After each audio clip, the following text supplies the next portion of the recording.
What? Over? Did you say over? Nothing is over until we decide it is. That's right, everyone. This is Tim with Online Big Blue, bringing you the best of New York Giants sports talking out here. This draft isn't over yet. We got more time going on. We got more things going on. We're going to have some fun again today at 7 p.m. Eastern Standard Time. Willing on Willis, waiting for Willis. We're going to talk about Malik Willis probably a little bit later. I want to talk about the Giants draft, of course. Also, before I get started, I want to thank everyone that actually joined the stream, not only in the chat, but came on the camera. Some of you guys hung out for a couple hours. That's James Williams, of course, the Dahmer. You had Big L doing it and doing it and doing it, L. We had LJ. We had Alex Sports actually in the stadium at the time. We had Greg in Sweden in the club. We had T-Brad saying, T-Brad, it's your birthday. It's your birthday. T-Brad calling in from the club. We had Mark from Barbados. We had a bunch. We had OGR. We had Devin, I believe. Devin and Tom. I can't remember everyone's name, and I apologize if I forgot you. But if I forgot you, join the stream again tonight, 7 p.m. Willing on Willis, because you know what? Malik Willis. Bring him the boom! You can hate all you want. You can say anything you want, but just remember this. For all the people leaving nasty comments, you're picking on a kid that just lost millions and is dreaming going in the first round to make yourself feel better about yourself. Just going to leave you with that thought. Go to his Malik Willis' Twitter page and see his comment after the draft, and that's what you're attacking. We want to talk about the Giants draft. Joe Schoen, in my mind, said this before, knocked this draft out of the park. It's a home run. You got arguably who I thought was probably the second best pass rusher in Kayvon Thibodeaux and the best tackle in the draft in Evan Neal. Now I know we'll talk about Evan Neal first because I know there was some speculation that he had some issues with some of his physicals around the league. Then maybe that's why he fell to 7. But at 6'7", 337 pounds, from a 5-star recruit, he's got a huge frame. He's probably gonna, you know what? By the time he's in the league, I'm gonna tell you right now, he is probably gonna bulk up to about 360. His ideal role for me, this is why he was so perfect for the Giants, is he has a dominant run blocking right tackle. He's a downhill power scheme blocker that'll allow you to use that rare combination of both power and size to punish defensive linemen. Punish them. By the third quarter, they're going to be no mas. No mas. And then you pair him on the other side with Andrew Thomas. It's great. It's great. Now, I will say this about Evan. We're going to talk about it. He's got good lateral movement, but he struggles at times in redirecting and has some balance issues. And he kind of gets too far over his own feet and kind of causes them to miss defenders at times. But he has what I like to refer to as reactionary athleticism. He can make up for that, especially against quick defenders. The only problem is he's not going to get away with that in the pros right away. But he's quick. He's explosive off the attack. He knows how to gain leverage, especially on faster defenders. He can push the pass rusher around.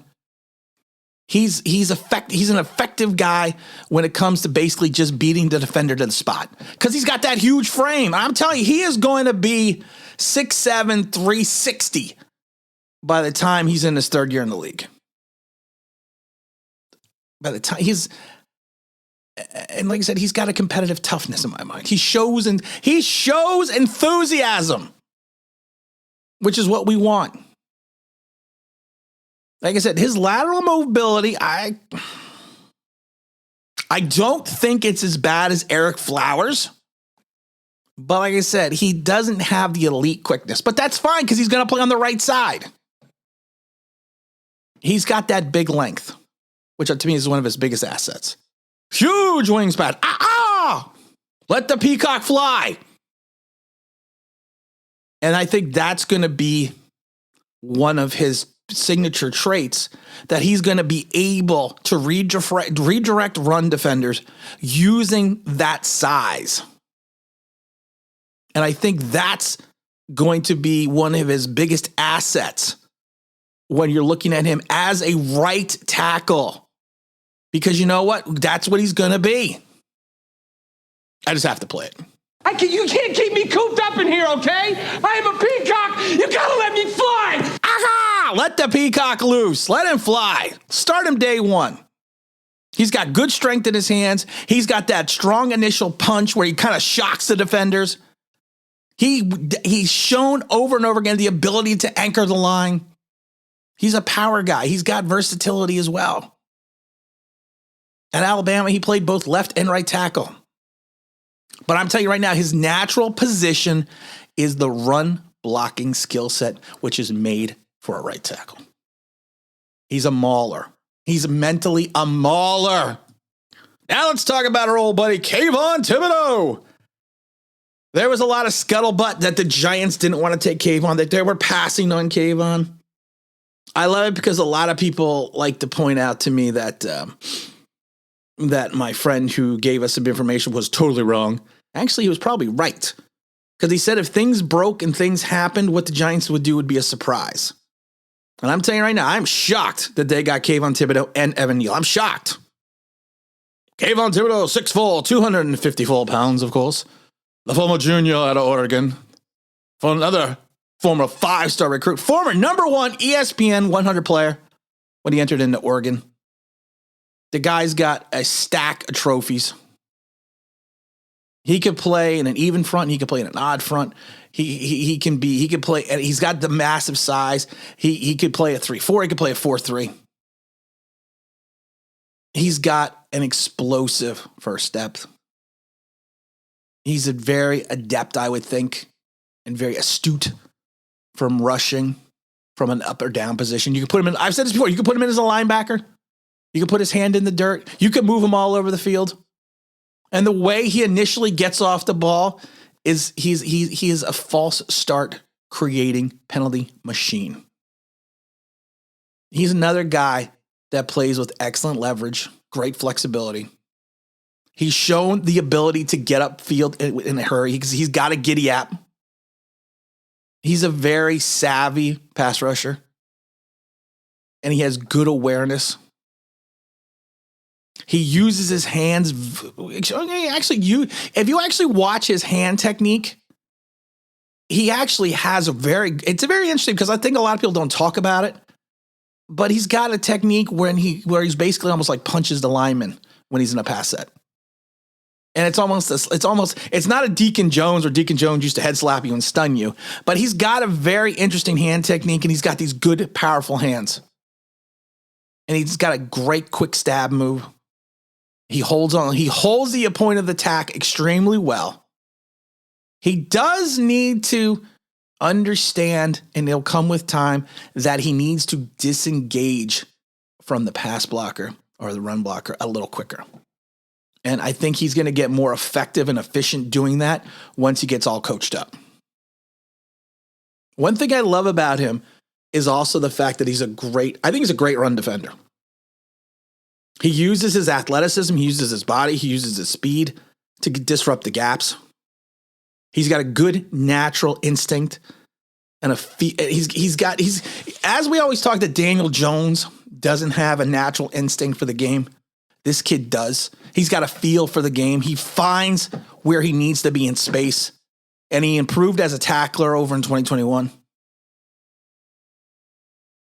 I know that people have said, and one of the slights against him was, especially, which I never heard until after this, till after the season, that he dogged it someplace, that he didn't put in the effort. Honestly, from what I've seen, from the games that I saw, he plays with outstanding effort. He's a relentless pass rusher. He plays the angles well. He pursues well. I have not really seen him take plays off. I always talk about the football acclimate, the football IQ. And to me, this kid has got a great football IQ. He knows how to set. He know what it is, and it's great because you got to go back and watch the film. Good example of this, if you really want to get a good film study of this, if you really want to see what he does well, go watch the USC game back in 2020. How he basically set up his line, he set up his offensive tackle throughout the game, and then turned around and basically in the third quarter wrecked him. He understands sometimes you got to set people up for what you want to do later. I think he's, like I said, I think he'd easily play a defensive end in the 4-3. I, in some ways, think he could play linebacker in a true 3-4. I think Tibbs got his guy. Not Tibbs. Tibbs is the guy. But I think Wink got his guy. We still got to pick up a linebacker. We still have to get that. We still have a ton of holes on this team. So I don't want people thinking just because we knocked it out of the first round that we're going to win 10 games, because that's just crazy talk.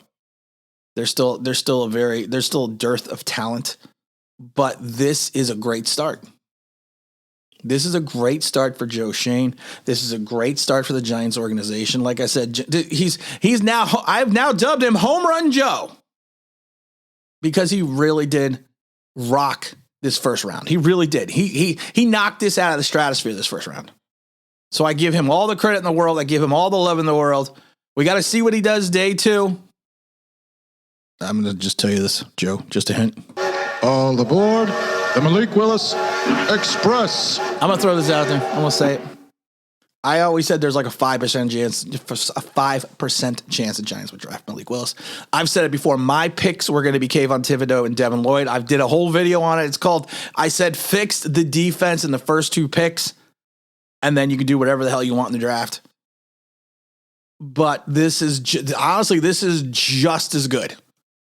Like I said, in my mind, you got the second best pass rusher in the draft outside of Aiden Hutchinson. And you got, in my mind, the best left-right tackle combination in the draft in Evan Neal. Like I said, we have to focus on these next couple rounds, because you know what? You drive for show, you putt for dough. And anything after in the second round to the 7th round, you're putting for dough. So this is where the homework pays off. This is where the work pays off. This is where it all comes to fruition. That's like they said, this is why you lift all those weights. So let's see what Joe does. I'm excited. 7 p.m. Eastern Standard Time. We are going to be on again. I don't know how long we're going to go for. We'll definitely go to the Giants draft. We're kind of just waiting for Willis. I'm still willing for Willis. I thought there was a 5% chance the Giants were going to take him in the first round. I think now there might be a 35% chance they take him in the second round. I don't think he falls to the third. But the kid still got the talent. I still think the kid is the biggest boom or bust prospect in the entire draft. And I think the upside is going to far outweigh what people are going to perceive to be his downfall. And that's what people disgust me with. You want to hate me, that's fine. But don't take it out on a kid that just lost millions in his dream. Kind of makes you an a-hole. And the whole Kenny Pickett thing, I'm going to say this. I want to talk about Kenny Pickett for half a second. Good for Kenny Pickett going to Steelers. I think the Steelers are trying to make up for the mess when they did not take Dan Marino. The only problem is Kenny Pickett is not Dan Marino. All right, everyone, we'll see you tonight at 7 again. This is Tim with Online Big Blue, bringing you the best in New York Giants sports talk and entertainment. And as always, if you could like, maybe subscribe, if you're going to play them in the means,